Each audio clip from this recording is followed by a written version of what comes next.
the Dow Jones fell 700 points from its high in its worst single-day drop since the month of January. And we've undergone 3 consecutive red days in the market and investors starting to panic. People are pulling their money out, they're going to cash over a minor pullback. So in this episode, we're going to discuss my current portfolio. I'm going to share with you what I plan to do as stocks continue to fall and the companies I'm going to buy the dip if we see more and more red flowing into the market. So as investors begin to panic on a minor 4 to 6% pullback in the S&P and the NASDAQ, I look at it as a buying opportunity. My portfolio personally is built around long-term positions. None of my holdings I plan to only own for 12, 24, or 36 months. When I purchase a company, I have a long-term outlook that over the next 1, 2, or 3 decades, the companies will continue to cash flow, generate growing revenue, and provide me with a growing dividend. And currently, my portfolio sits at a value of over $97,000. And in one single trading session, it dropped 1.8% or $1,700 in market value. And over the past 3 days, where we've seen 3 pullbacks consecutively, I am down over 3%, or in total, over $3,000 of market value wiped off my portfolio in only a few days. But that has not changed a thing. I'm not selling out any positions, I'm not changing my holdings, and I have actually been wanting a pullback in the market so we can buy strong blue chip companies at a cheaper price. And if we take a look at the performance on the 1-day chart for some of my largest positions, that includes Apple and Microsoft, who lost between 2.5% and 3% of their value in one single trading session. So does that change my opinion on the company? Does that change my ability to hold them long term? Absolutely not. Nothing about these 2 underlying businesses has changed over the past session. And I think people misunderstand when it's time to sell a stock. I personally never try to sell a company just because it's downtrending with the hope of buying in once again at a lower price. I never try to time the market because I don't think I'm smart enough to do so. Even the largest hedge funds in the world with the best research, the best AI tools, still have problems trying to time the market. So I think having that and playing that game is kind of a fool's errand and it's not going to work out. So I instead just hold my positions through the ups and downs with no worry. And if we continue on, there's 2 other positions that I want to highlight. For example, Lowe's and Home Depot each saw pretty significant drops in one single session, with Lowe's falling 4.8% and Home Depot dropping by 4.1%.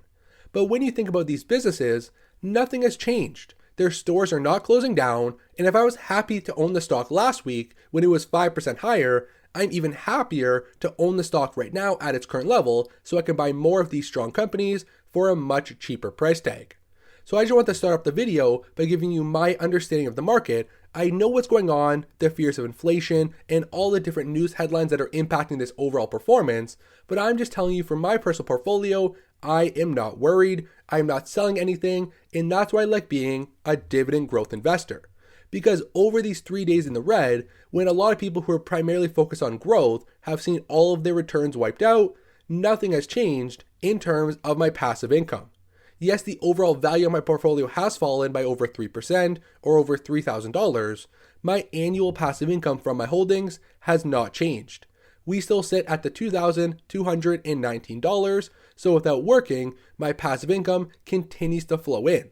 And none of my companies have cut their dividends. So when people are panicking over market performance and lost returns, I sit back, I relax, collect my dividends every month, and use that cash flow to buy strong companies for cheaper prices. So that's my mindset around the market. I think the pullback is over talked about. I think people are panicking way too early. If you remember just a year ago, we went through a period of time when the S&P 500 lost 35% of its value in only a few weeks.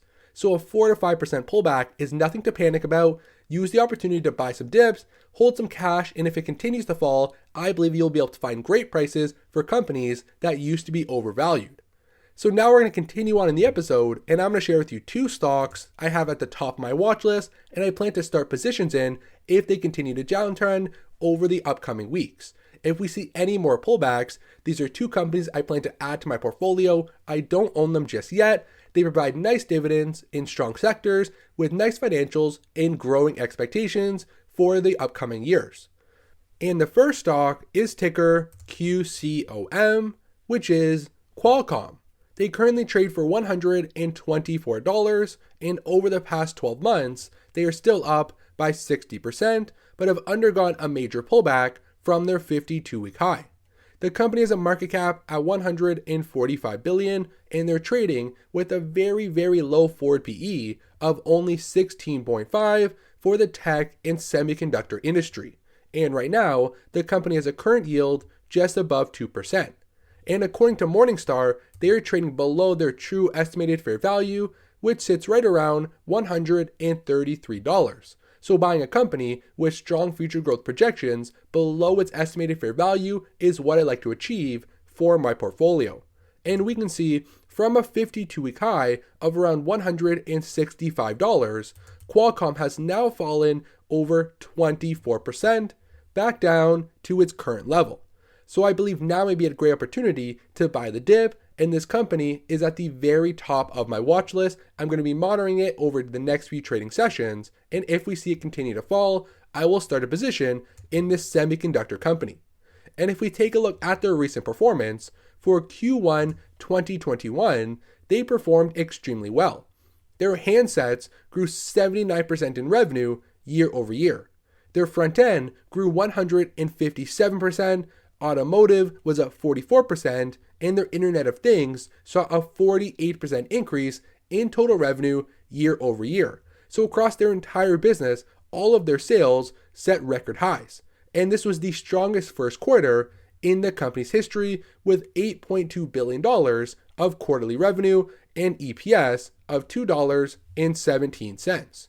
And this company going forward sees a lot of future room to expand because of 5G. And currently, we see around 450 million devices being sold with 5G capabilities. But going forward over next year, they're expecting over 750 million devices, shipments being sent out with 5G components, which would mean a massive market opportunity for Qualcomm products to continue to get sent out. And right now, this company does offer investors a nice 2.12% yield for the tech sector with a very low and very sustainable 35% payout ratio.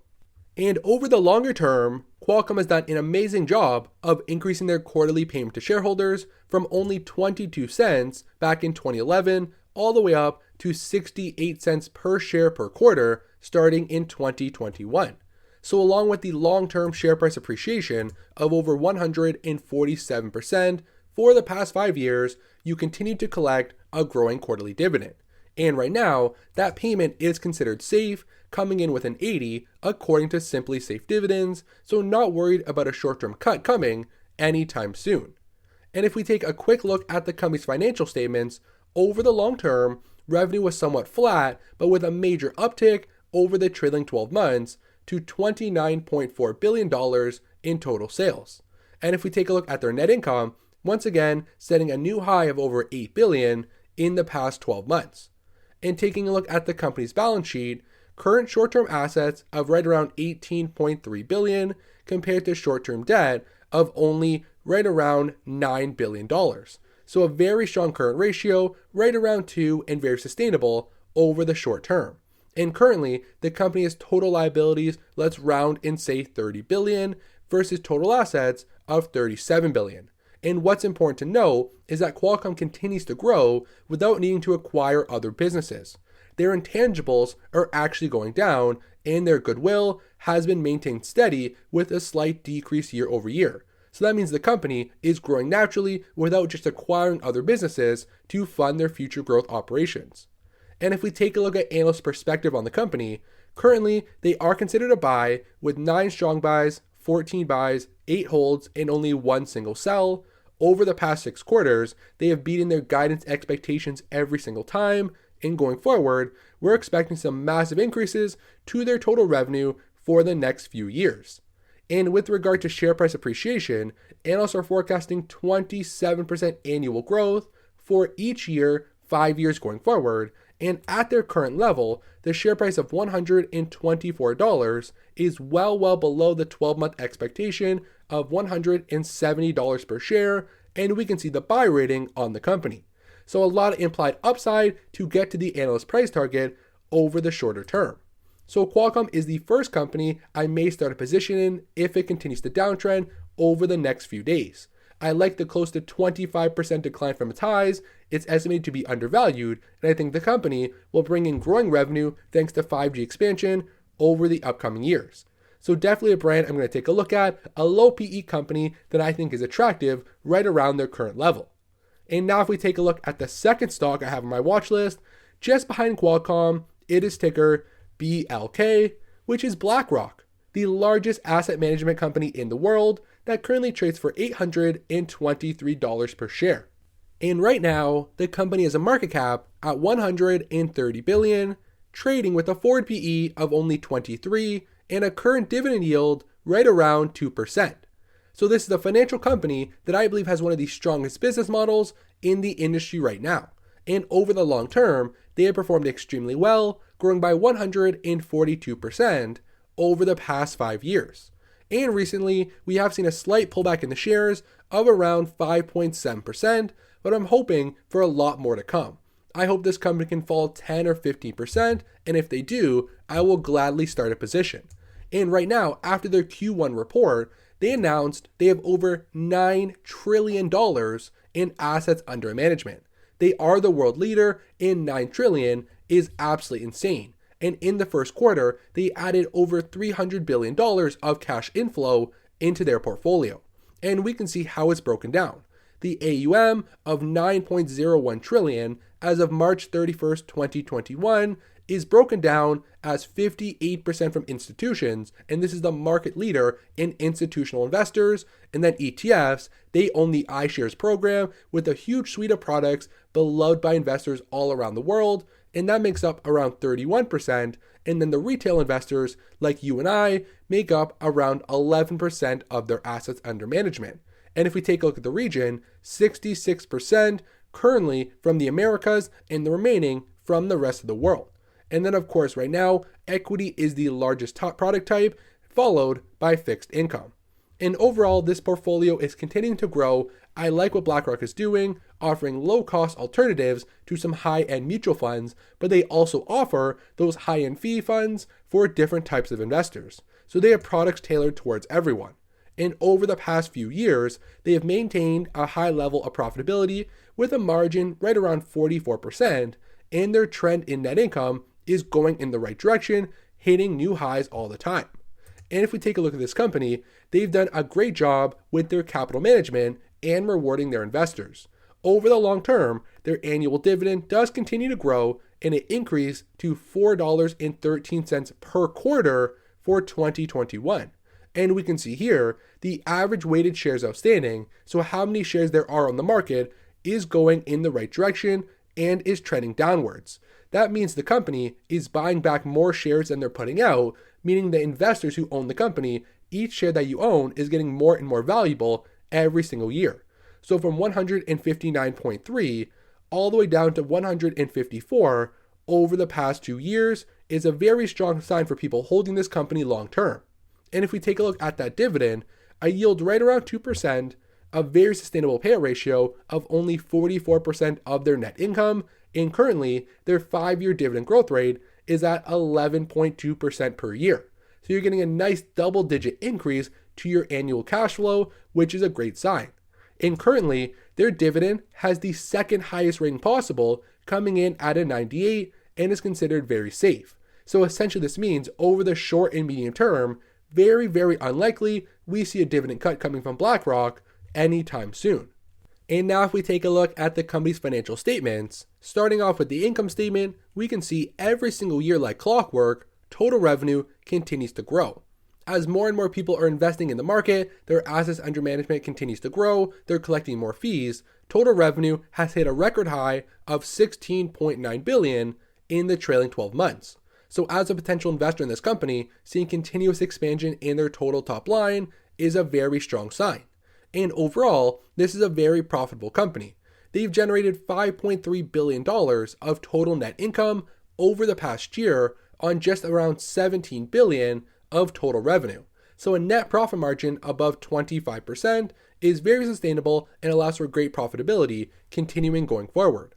And taking a look at the balance sheet, total current assets of around 26 billion versus short-term liabilities of only 18.7. So over the shorter term, when there still may be some volatility in the financial sector, this company will be able to pay off their liabilities with ease.